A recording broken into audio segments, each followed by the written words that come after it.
ఈ రేవంత్ రెడ్డి గారికి, real estate వ్యాపారం చేసే రేవంత్ రెడ్డి గారికి భూమి అంటే ఆయనకు ఒక ట్రాన్సాక్షన్ కావచ్చు, కానీ నా పేద బీసీ ఇంటి ఆడబిడ్డకు భూమి అంటే ఒక ఇమోషన్. నా పేద దళితులకు భూమి అంటే ఒక ఇమోషన్. నా ఆదివాసీలకు భూమి అంటే పంచ ప్రాణం. వదిలిపెట్టి ఉండలేరు, అడవిని వదిలిపెట్టి, భూమిని వదిలిపెట్టి. ఆ విషయం అర్థమవుతలేదు రేవంత్ రెడ్డి గారికి. మానవత్వం అన్నది పరిపాలనలో లోపించింది. అందుకే నేను బలంగా నమ్ముతా ఉన్నా, భూమి పంపిణీ జరగాల్సిందే. తెలంగాణ రక్షణ సేన అధికారంలోకి వస్తే ఖచ్చితంగా భూమి లేని ప్రతి పేద ఇంటికి కూడా కుటుంబానికి 1 ఎకరం చొప్పున మేము భూలక్ష్మి పథకం పేరుతోని భూ పంపిణీ చేయడం జరుగుతుంది. నేనే అధికారంలోకి వచ్చేదాకా ఆగాలి, అప్పటి వరకు పేదలు పేదగా ఉండాలి అనట్లే. కాంగ్రెస్ ప్రభుత్వం భూ పంపిణీ కార్యక్రమం మొదలు పెడితే మొదటి వరుసలో నిలబడి మేమే పంపిణీ చేస్తాం. 1 ఎకరం లేనటువంటి పేదల గురించి వాళ్ళు నేను అప్పీల్ చేస్తూ ఉన్నా, వాళ్ళ గురించి మాట్లాడుతూ ఉన్నా. సామాజిక న్యాయ సాధన జరగాలంటే ముందు భూమి ఉండాల్సిందే. ఒక గ్రామంలో పరిస్థితి ఇమాజిన్ చేసుకోండి. భూమి లేనివాడికి ఎంత విలువ ఉంటుంది, భూమి ఉన్నవాడికి ఎంత విలువ ఉంటుంది. పిల్లనియాలంటే ఏం అడుగుతారు? ఇల్లుందా, భూమి ఉందా, జాగుందా అని అడుగుతారు. ఆ విలువ ఉండద్దా, సామాజిక గౌరవం ఉండద్దా? దానికోసం నేను ప్రయత్నం చేస్తూ ఉన్నా. దయచేసి ఈ విషయాన్ని అర్థం చేసుకోవాల్సిందిగా మా మేధావర్గాన్ని అప్పీల్ చేస్తూ ఉన్నా.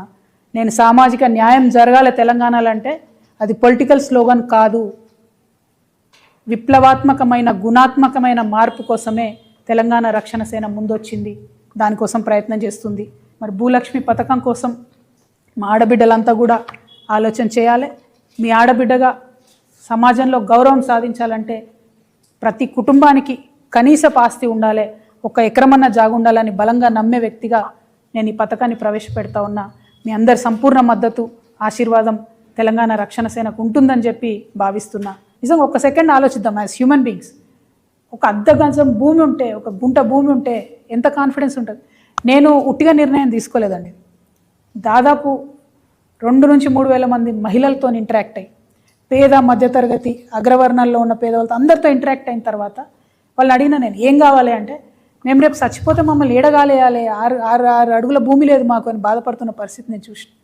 అట్లా అనేకమైన అంశాలు చూసిన తర్వాత, చాలా రిపోర్ట్ స్టడీ చేసిన తర్వాత, ల్యాండ్ అవైలబిలిటీ చెక్ చేసిన తర్వాత, పాసిబిలిటీ చెక్ చేసిన తర్వాత మాత్రమే నేను ఈ ప్రపోజల్ పెడతా ఉన్నాను. 1 ఏకర్ 1 ఫ్యామిలీ ఇవ్వగలుగుతాం. ఉంది ల్యాండ్, ఇచ్చే మనసు ఉండాలి.